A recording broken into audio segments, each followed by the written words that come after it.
once in a while, biscuits and bakery and juice, it is okay. But it is not good, I am telling you. There is a lot of awareness has to be created on that. And so I think I will conclude by saying, by wishing you all the success in your life. Thank you, sir.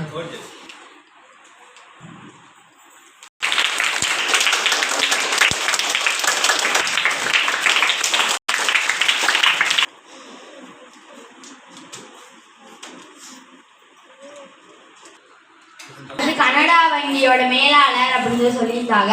Sir பேர் திரு நவீன் அப்படின்னு சொல்லியிருந்தாங்க. Sir பேசும்போது நம்ம நிறைய புத்தகங்கள் news பேப்பர்லாம் வாசிக்கணும் அப்படின்னு சொல்லியிருந்தாங்க. முயற்சியை பற்றி சொல்லியிருந்தாங்க.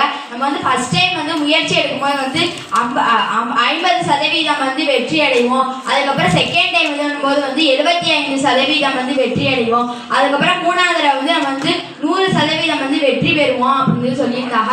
அதுக்கப்புறம் பேக்கரியிலலாம் போயிட்டு எதுவும் சாப்பிடக்கூடாது, காய்கறி பழங்கள் தான் சாப்பிடணும்னு சொல்லியிருந்தாங்க. நன்றி மேம்.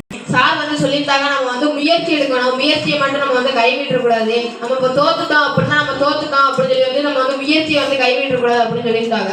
அடுத்து இப்போ நம்ம போட்டியில சேர்ந்துட்டோம், அதுல ஜெயிக்கிறோமா தோக்குறோமா அப்படின்னு பார்க்கக்கூடாது. நம்ம சேர்ந்துட்டோம்னா அதுவே பெருசு அப்படின்னு சொல்லியிருந்தாங்க. அடுத்த சார் நம்ம கடையில எங்கேயும் போய் வாங்கி சாப்பிடக்கூடாது, நம்ம வீட்டில் சமைக்கிற சாப்பாடு தான் நமக்கு நல்லதுன்னு சொல்லியிருந்தாங்க. சார் சொன்னதுல நான் நிறைய தெரிஞ்சுக்கிட்டேன். நன்றி வணக்கம். பேர் மாலத்திகா, தேவகோட்டை சேர்மன் மாணிக்க வாசகம் நடுநிலைப்பள்ளியில் 6ஆம் வகுப்பு படிக்கிறேன். சார் சொல்லியிருந்தா நம்ம காந்தியோட புக்கெல்லாம் படிக்கிறது ரொம்ப நல்லது அப்படின்னு சொல்லியிருந்தாங்க. காந்தியோட புக்கு மட்டும் இல்லை, நம்ம எல்லா புத்தகங்களையுமே படிக்கணும். நம்ம புத்தகம் படிக்கிறது நமக்கு ரொம்ப நல்லது அப்படின்னு சொல்லியிருந்தாங்க. எங்கள் ஸ்கூலில் எப்போதுமே எங்களுக்கு கதை புக்கெல்லாம் கொடுப்பாங்க. நாங்கள் அதை வாசிச்சுட்டு நாங்கள் டீச்சர்ஸ் ஆட்டெல்லாம் சொல்லுவோம். எங்களுக்கு ப்ரைஸ்லாம் கொடுப்பாங்க. எங்கள் ஸ்கூலில் இங்கிலீஷ் வேர்ட்ஸ்லாம் 2 டெய்லி எழுதி போடுவாங்க. அதை எங்கள் ஹெச்எம் சார் டெய்லி கேட்பாங்க. நாங்கள் எல்லாருமே சொல்லுவோம். அப்புறம் சார் சொல்லியிருந்தாங்க நம்ம கடையில் ஜங்க் ஃபுட்ஸ்லாம் வாங்கி சாப்பிடக்கூடாது. பிஸ்கட்டு, ஜூஸ், அப்புறம் பேக்கரி ஐட்டம்லாம் நம்ம சாப்பிடக்கூடாது. நம்ம வீட்டில் செய்கிற காய்கறி பழங்கள் நம்ம அம்மா அப்பா சமைக்கிறது அதுதான் நம்ம சாப்பிடணும் அப்படின்னு சொல்லியிருந்தாங்க. சார் எனக்கு ரொம்ப பிடிச்சிருந்துச்சு. நன்றி வணக்கம்.